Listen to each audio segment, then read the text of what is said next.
Hello, friends. Welcome to my channel. Then let me ask you a question. My English words not to use as quickly go bad as foods fresh out of the refrigerator. Okay, none today. But tomorrow, poof, it disappears. But you try again. Write it down. Repeat for memory's sake is goodness itself. However, nothing seems to work. When everything's turned against you. Why does this happen? Why is it so difficult to remember English words? And the most important question of all, what should we do about it? Never mind, my friend. You're not the only one who suffers from this. In fact, it happens to almost everyone when learning a new language. But here's some good news. I'm going to show you today how to solve this problem. By following my 10 simple yet effective steps in this video, you can make sure that never again will an English word escape from your mind. These are things that you can do every day.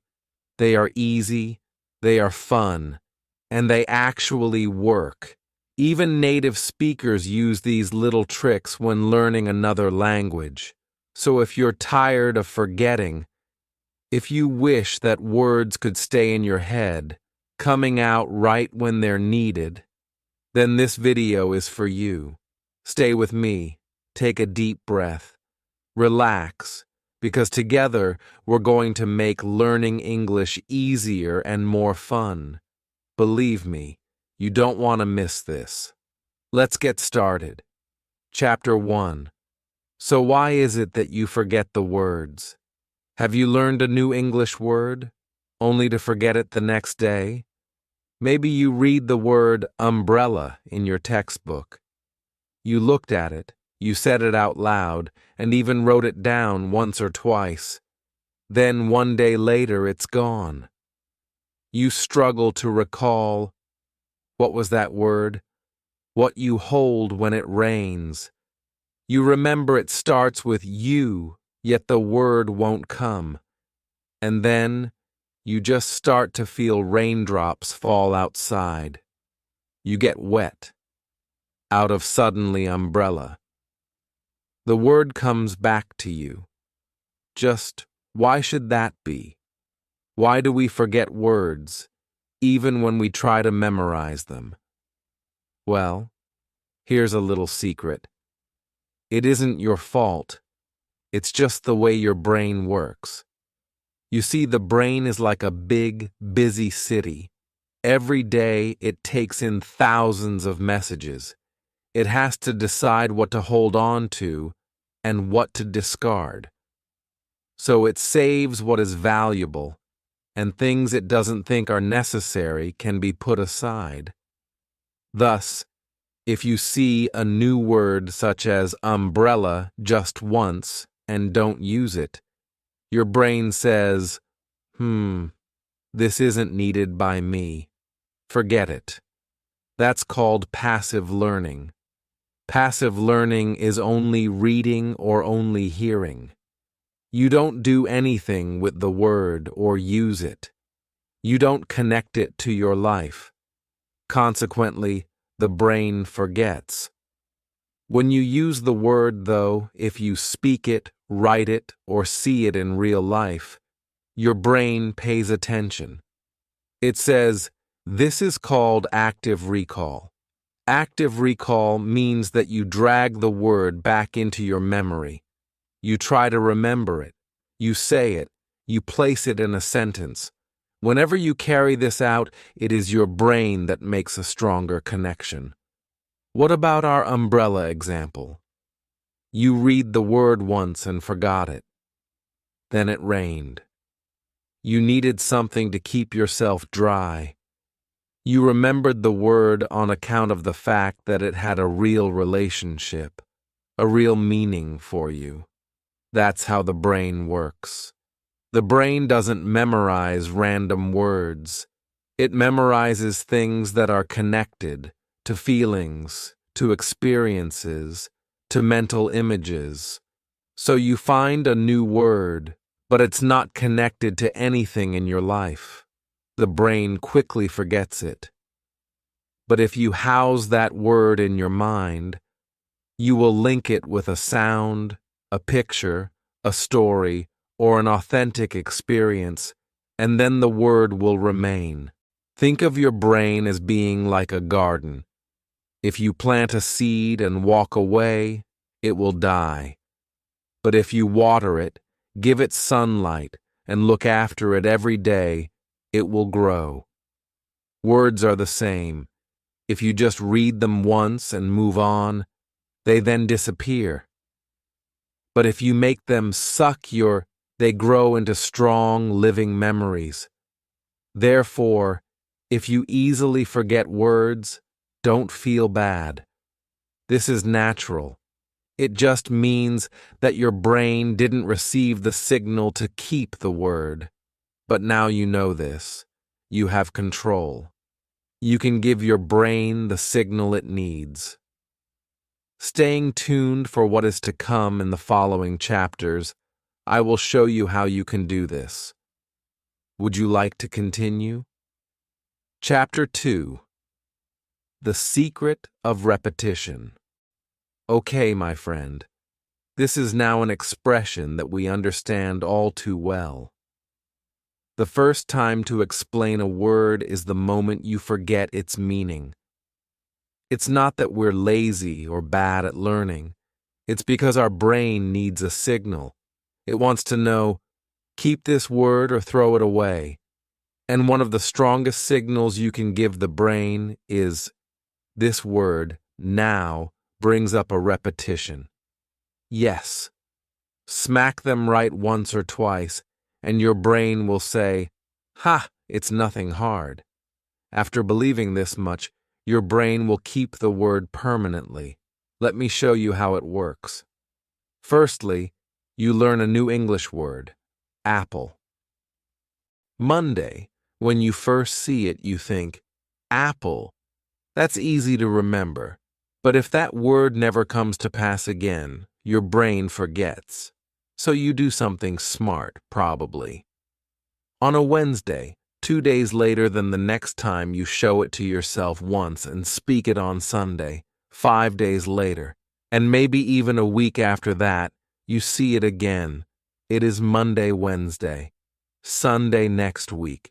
Not every single day. You're not looking at it all the time or for hours trying to learn it anew. But you give your brain that little reminder. It's called spaced repetition. You spread out your review. You look at the word, you wait for a bit, and then look again. You keep waiting longer, and then review it again. Each time, you leave the word out longer. Why? Because when your brain sees this word many, many times, all over many days, it says, wow, this word keeps on coming back. It must be important.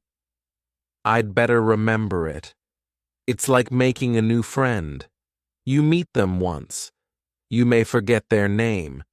But if you see them again tomorrow and go next weekend and then again the following week, NTC. Yes, it truly is that simple. Words are also like this. But what's the best of all? You can use it to learn.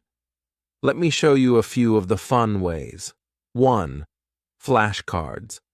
On one side, you write the English word, and on the other, your language. Look at them every few days. Try and remember the English word before you turn it over. 2. Speak it aloud. Say it when you are sitting or lying alone. Look around your house and say the names of things that you know. Apple, chair window. Every time you say it, your brain becomes a little bit stronger. 3. Write it down. Get yourself a notebook, and every day, write the words you wish to remember. Every day is enough, even only once. You are telling your brain, remember this. 4. Use a simple app. There is a simple app for this, which many people use, but you do not need an app. A paper notebook will do just as well. The secret is not to look at the word every hour. This does not help. The secret is to remind your brain at exactly the right moment when it is about to forget. It is then that the memory becomes stronger. So next time you learn a new word, remember the word apple. Don't let it rest like that. Tomorrow, speak it aloud, write it again next week, and see it in a sentence. There 1 month. Then all of a sudden you'll know this word like never before, because your brain will say, "Ah, this word now is mine." That's the secret of repetition. So, ready to start learning these methods? In the next chapter, we will discuss something special for you, how every single word should live. It's time. Chapter 3. Create feeling for each word. Now that you know how to repeat words to help the brain remember them, you've learned one secret. But there's another, more powerful trick. If you want a word to stay in your mind forever, give it some feeling. Let the word pulse with life. Let me tell you what I mean. Suppose you were just beginning to learn the word cat. Something in a book says, okay, it means a kind of animal. It's all right, but it is not enough. The brain is cold to facts. It craves feelings, and it craves pictures. Yes, it's fascinated by stories. Instead of saying in your mind, cat means animal, try this. First, picture a real one. Might be the one that you keep yourself, or it could be your neighbor's cat, or perhaps a black kitten that we saw on the wall last week. Now close your eyes and look at it. Feel it. It might be soft, leaping and yowling. Say the word cat. It's stronger now, isn't it? This is because now your brain shouts, aha! This word has meaning. It belongs to my life, and so I won't forget it. Now another word, market. One of my students, her name is Amira, once told me a very fine story. She said, "Teacher, I could never remember the word market. I saw it written in books many times, but never made use of it. One morning I was walking around their town, saw women selling vegetables, smelled the spices and heard the noise and laughter. I laughed quietly to myself. This must be a market. Then she said, now I never forget it, because I felt the word. Isn't that great? One short moment keeps the word alive in her mind. And the same thing applies to you. So from now on, thanks to God, we have learned what curriculum we are doing. 1. Take a closer look at the word. If you learn a new word, as you close your eyes and shut out reality for a while, think to yourself, have I actually ever seen this thing? Where did it appear? How was it shaped? 2. Bring it home. Use the word in a sentence about your own life. For instance, for the word train, it's okay to say, I went with my cousin by train last year. The sentence may not be all true, eh? But make this kind of sentence that is real to you. 3. Speak with feeling. When you speak the word, book it to life. Don't just say apple. Say it like there is no other thing but happiness in your heart, and smile gleefully.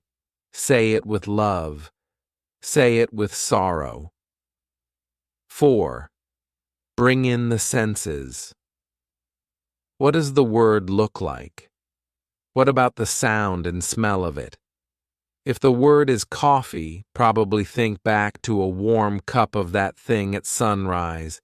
The smell, the flavor, the feel. All this is the way the brain remembers, because now the word is not just any longer a word only. It's a word of its own.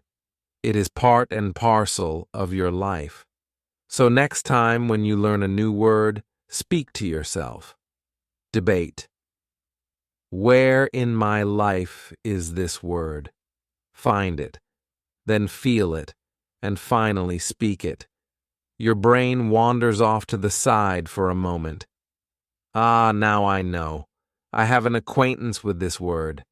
That's what it means to make a word feel real. In the next chapter, let me take you even further. You'll learn how, by talking to other people, your memory becomes even stronger. Let's continue on our way, partner.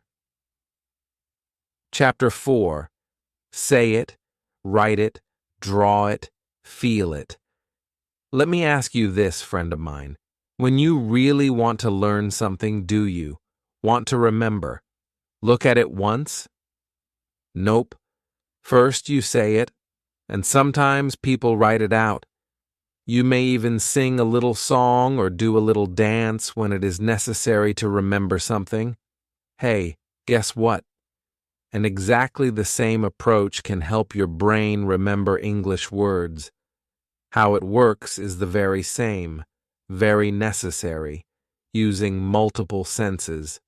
Thus, not just your eyes, use your mouth, your hands, and your ears, and include your body too. Oh, you've got to be kidding me. Imagine learning a new word. Happy. First you say it out loud. Happy. Now say it again. That's a good time to give a smile as you say it, happy. You may write in your notebook, to bless. Large letters, neat and legible. Then you'll try drawing it. A face with a smile on it. A sun, a small heart. Anything that makes you feel happy in yourself. Now say a sentence. I am happy. Say it with feeling. Smile when you say that sentence. And to garnish, maybe you just go ahead and raise both arms like so. Yay, I'm happy. Anticipation turns to realization. Immediately, your brain is in on the secret and broadcasts to the world through the speakers which words you should know. It does not matter where the word comes from. All over. I see it. I hear it. I feel it. There must be something very important about it, in fact. This is how we understand memory. In plain terms, 1. Our mouths speak the word, and your brain hears and remembers the sound of it. Speaking 2, our own hands write it. Memory trails thought and hand in hand. Add a further one to it this way. Sight 3. Drawing is fun, and that means a firm memory. Even a little stick figure helps. 4. Activity with it.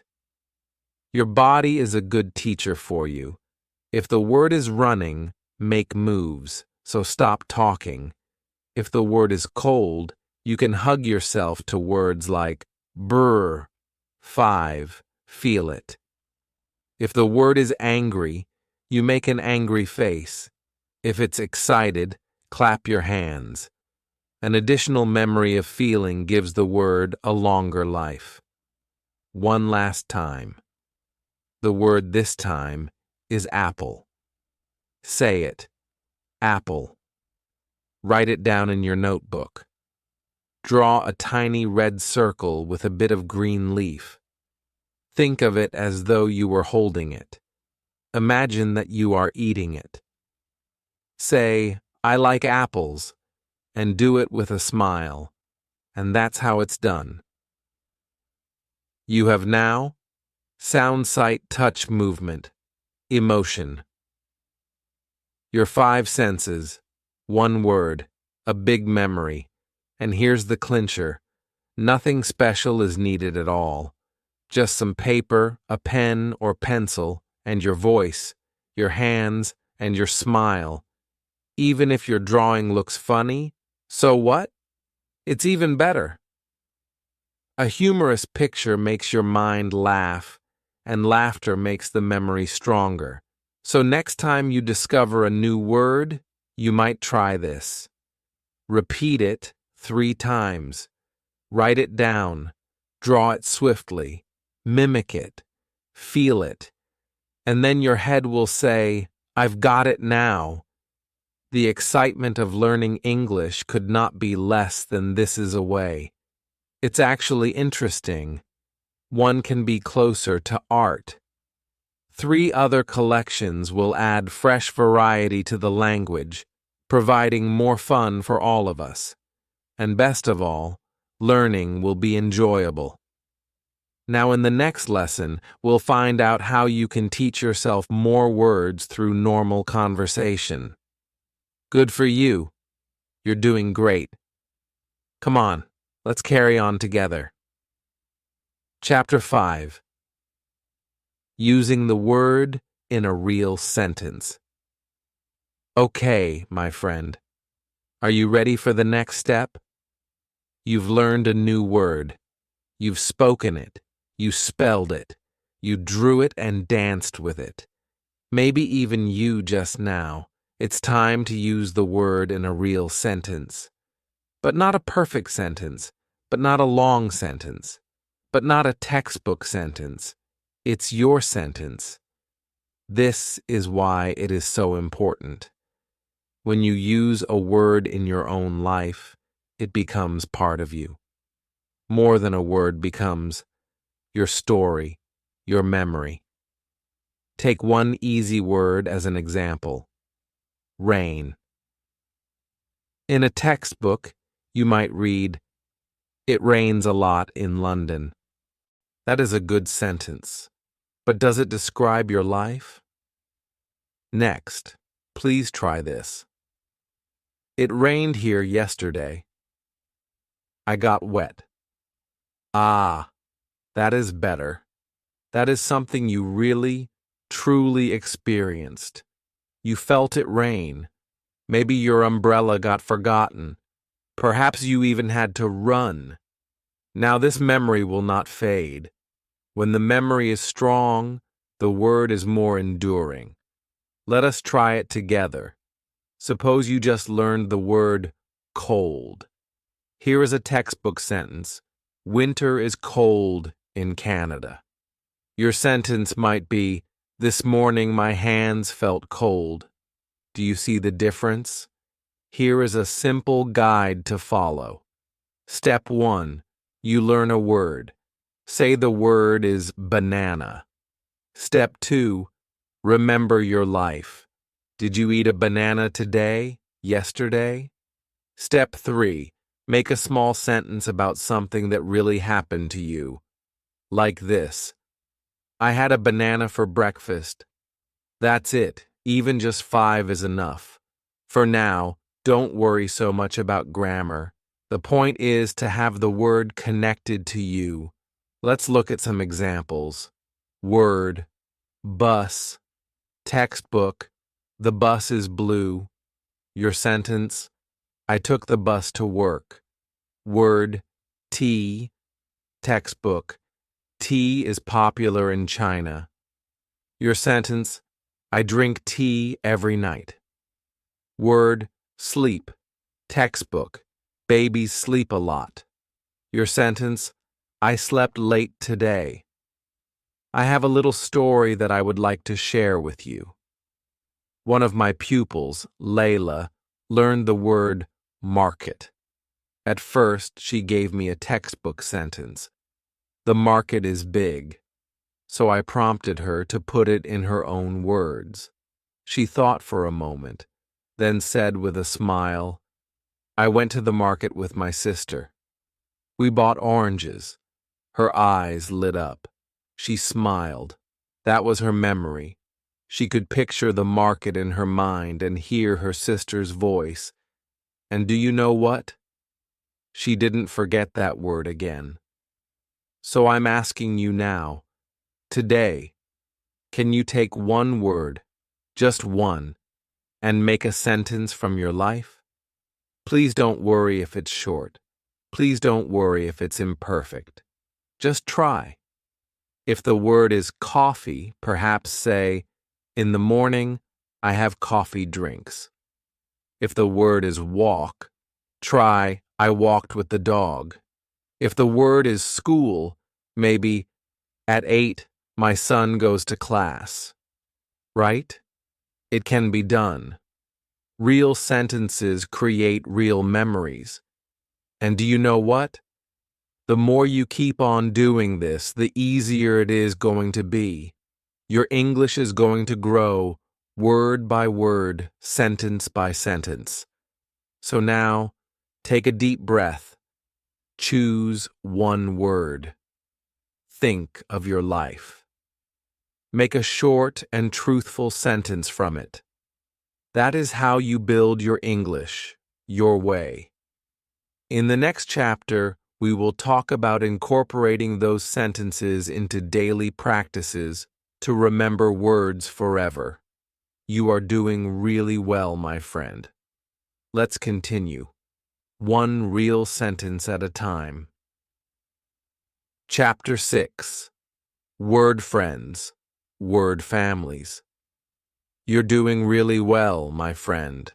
Now that you know many ways to remember English words, by repeating them, by touch, by use, live them. Let me give you something new to learn, something energizing, something called word friends. Yes, words have friends of their own. They're not solitary creatures in their lives, and if you learn their friends as well, then you remember everything better. This is what I mean. Let's say you learn the word teach. Now, since teach has some good buddies, teacher, teaching, taught, they are all part of the same family. They are family. When you learn one of them, it helps you remember the others. Then your brain goes, ah, all these words go together. I'll keep them all. Here is a small example. Word, run friends. Running, runner, ran. Let's meet Omar, a learner like ourselves. Omar learned the word run, but he kept forgetting it, again and again. One afternoon, he saw someone go running. Then he saw a man take an exam that decided he really was a coach. Afterwards, he talked to his friend and said, "Yesterday I ran in the park." All of a sudden, it came back to him. Not only run, but running, runner, and ran as well. Why? He now had a word family. Word families help the brain make connections. And remember, we learned in Chapter 1, the brain loves connections.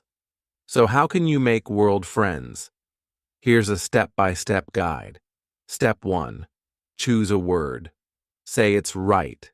Step 2. Look for its pals. Grammatical, writer, written. Step 3. Write them down in your book like this. Word family. Write, grammatical, writer. Written, make it fun. Use different colors. In your notebook for write, you might be sketching a small pen right next to runner, a stick figure with sneakers. This is your game, your English notebook, your world. Let's try another family. Word, play friends, playing, player, played, playful. Then imagine you learn the word play, and you hear others say, "She is a good player." You write, "I played football yesterday." You see a kid and think, "He looks very playful." Crash. That word now belongs to you. it won't go away. Here is a small suggestion.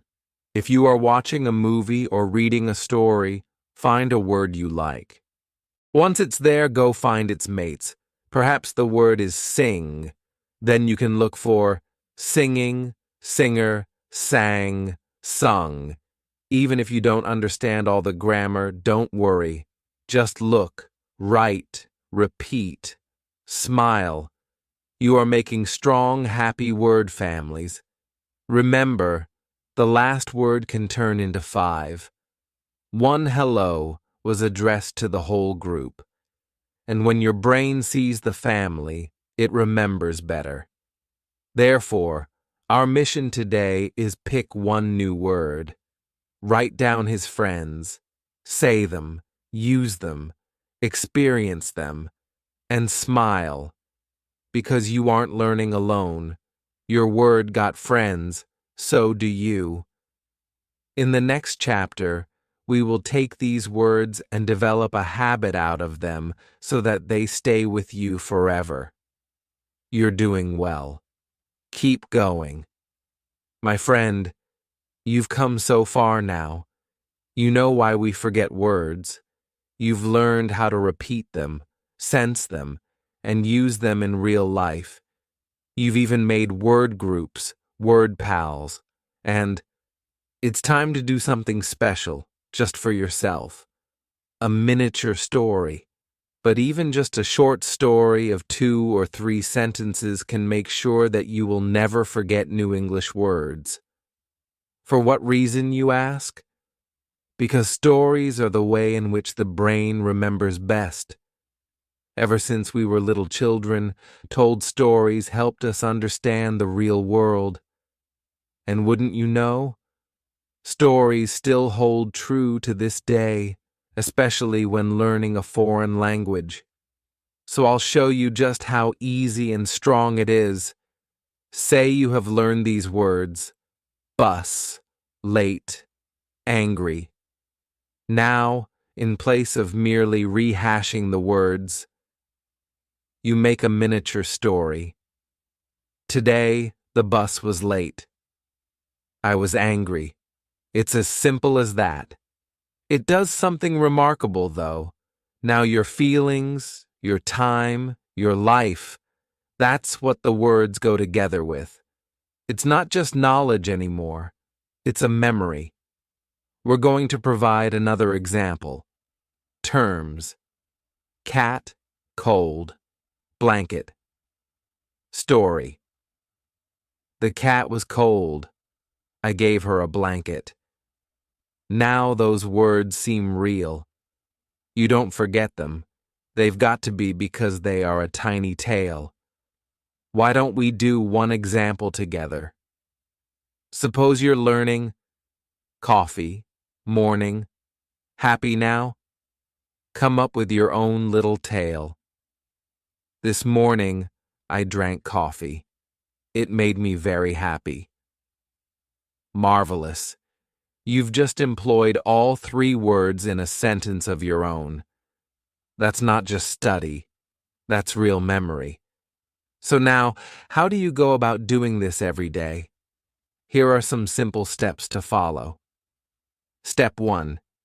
Choose 3 to 5 new words. Words you heard, read, or want to remember. Step 2. Think of a small instant in your life. Something simple, something minute. Step 3. Turn those words into a little story, just 1 or 2 sentences. Step 4. Speak it aloud, or write it down. Even better, do both. So let's do one more together. Words: rain, shoes, wet. Tiny story. Yesterday it rained. My shoes were always getting wet. Look at 3 new words, and they now have a home inside your memory. Let me tell you about Amina, a linguistic apprentice much like yourself. Amina wanted to remember the word market. However, she had also learned fish and money. Therefore she wrote thus: I went to the market. I bought fish. I gave the man money. And will you believe it? 1 week later, she could recall all 3 words with no trouble, for now they were part of a miniature story, her story. Hence, as today's assignment, see pick out 3 words that you want to remember every day. Make your own ministry. Speak it, write it, feel it, do it every day. For even a single small story, place them in your memory. Soon your mind will say, "These words are important. I must keep them." And you're going to experience wonderful feelings. Your English won't seem like a list of words anymore. It will seem like your life, your world, your story. And stories, my friend, are forever. We'll find out in the next chapter how to take these stories as part of your everyday habits so they'll never go away. Keep it up. You're doing great. Chapter 7. Talk to yourself in English.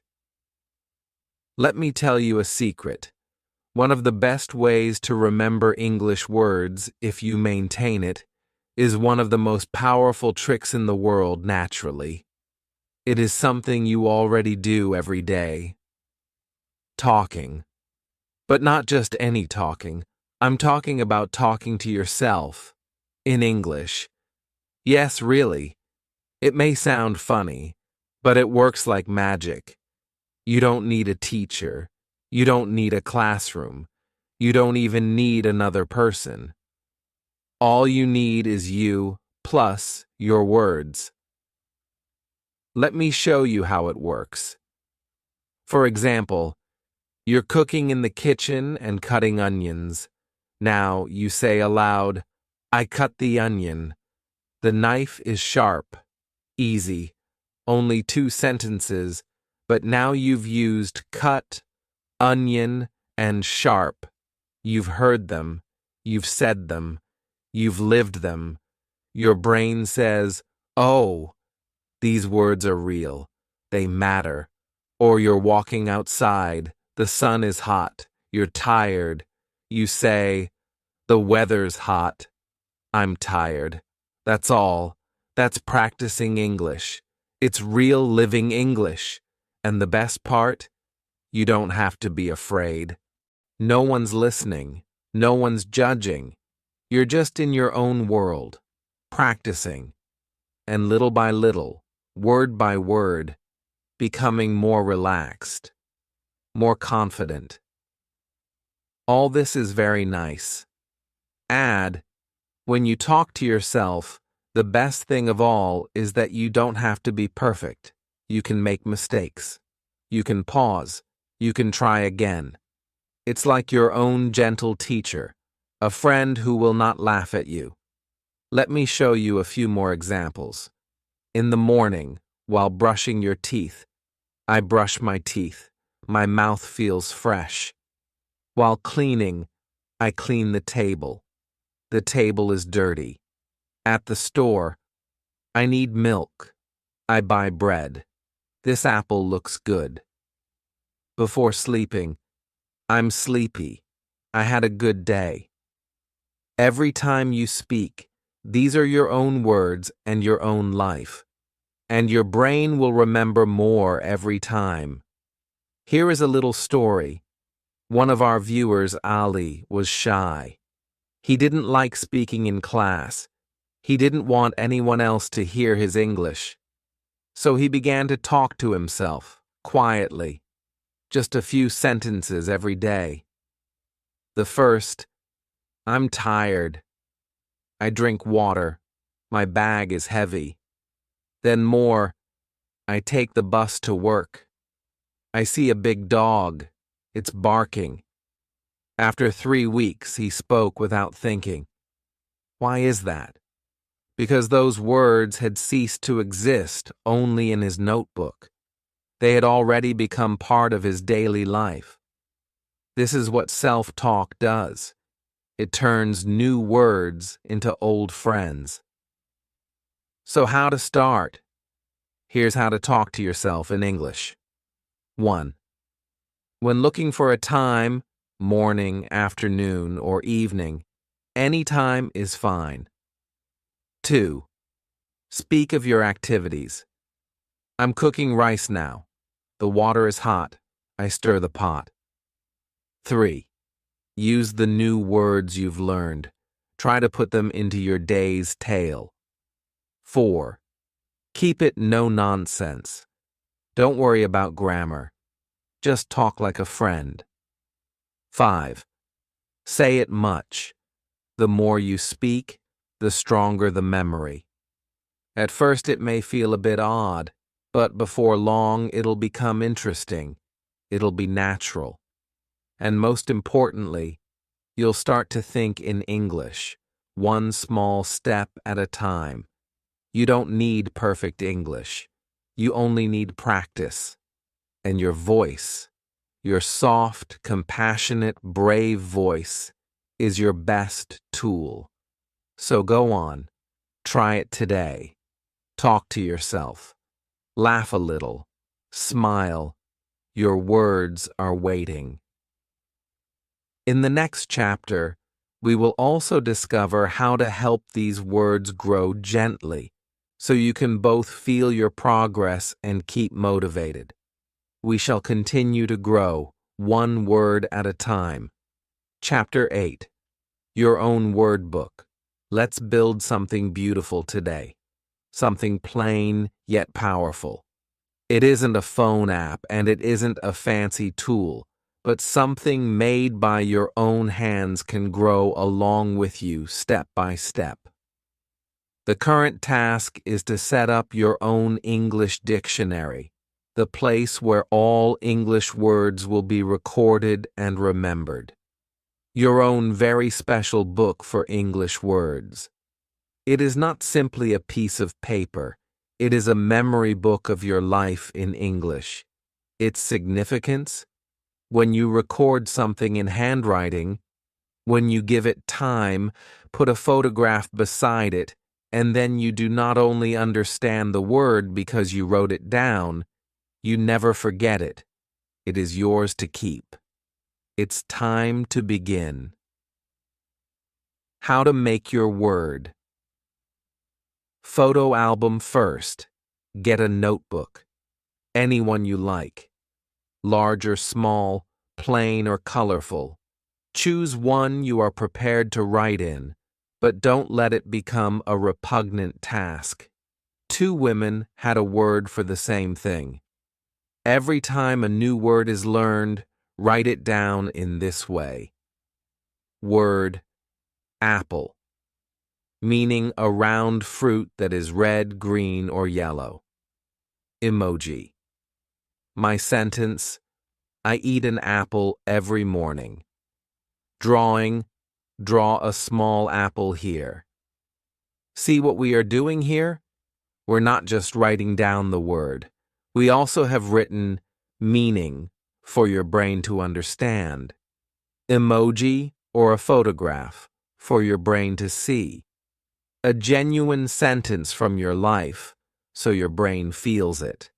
A little drawing, even something simple, to make it enjoyable. This is the way we do memorization, not just reading things or listening to them. Creating. But consider this. After a week, your book has 10 words. After 1 month, it now has 40 words.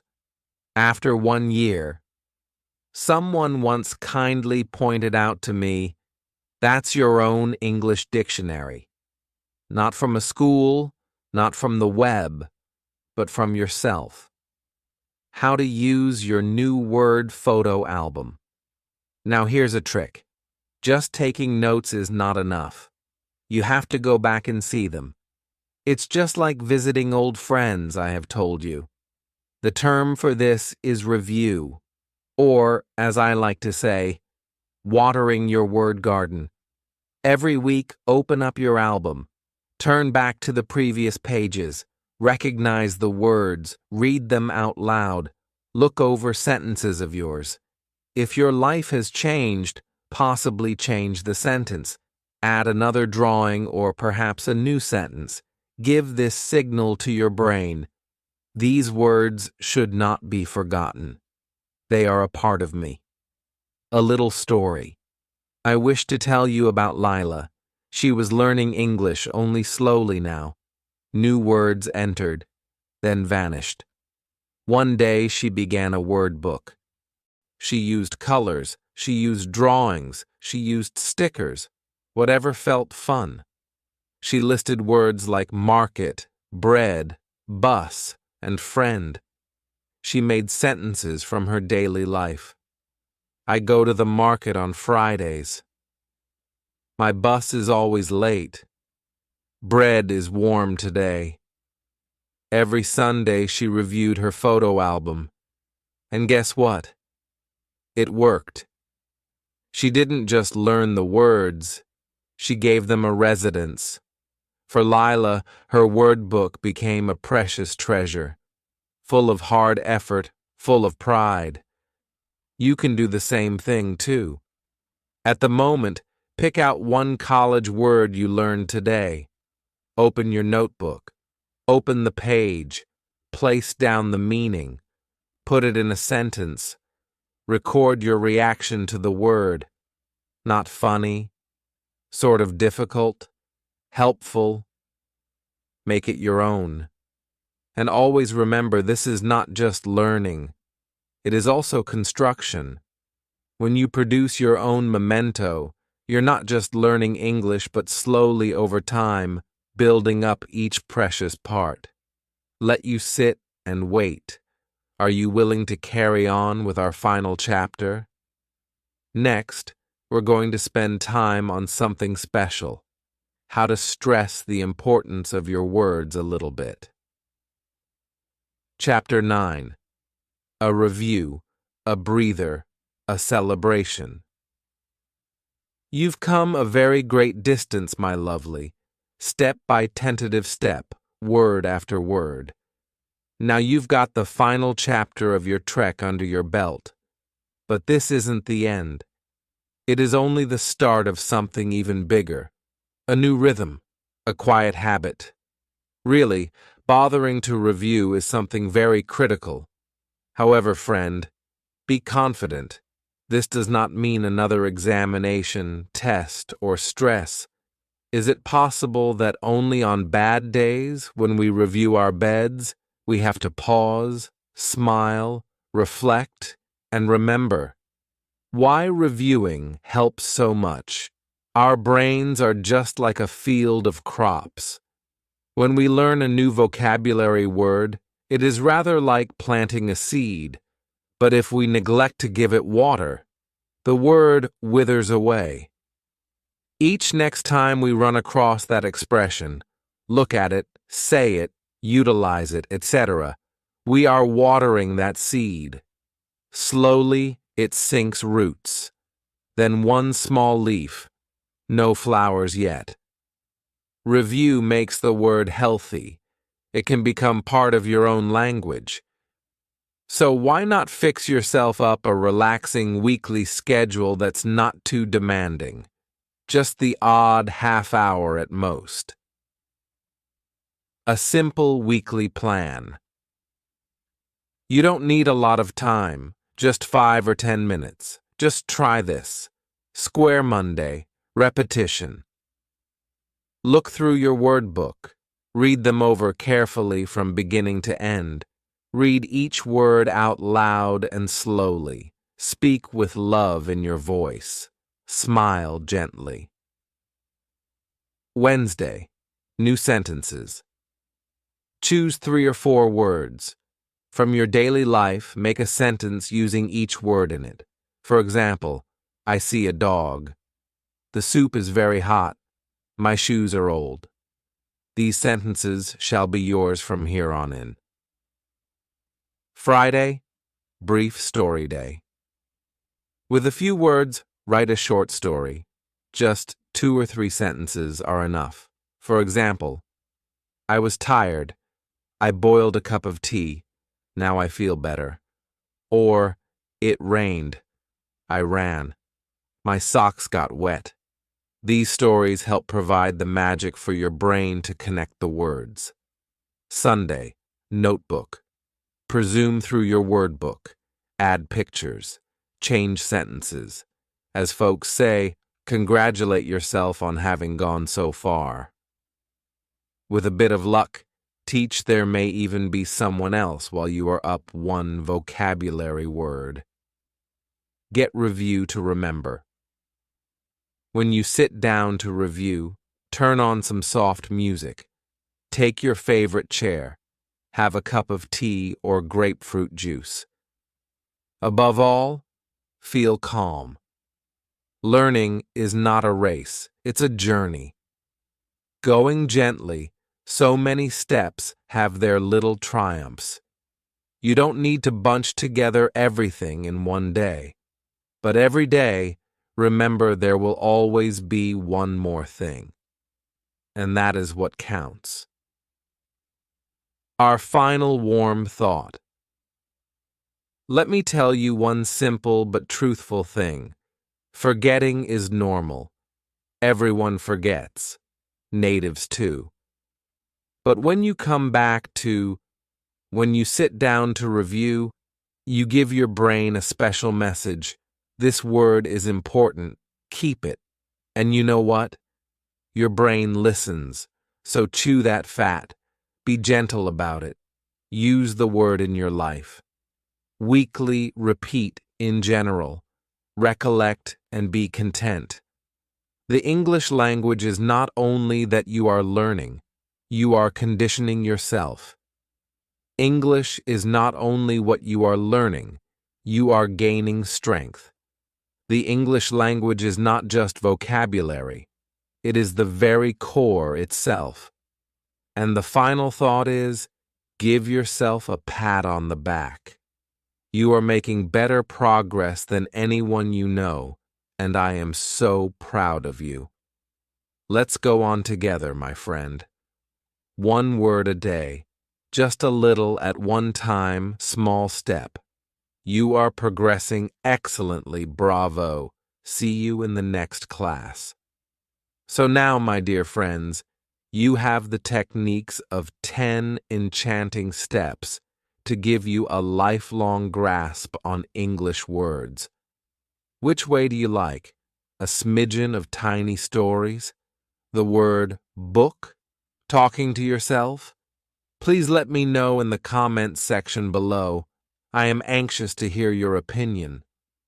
And if you found this video helpful, please click like, share it with a buddy, and subscribe to the channel for more such splendid lessons. Let's learn together, slowly, warmly, happily. Let's integrate English into our daily lives as a matter of course. Thanks for watching. I'll see you in the next video. Love.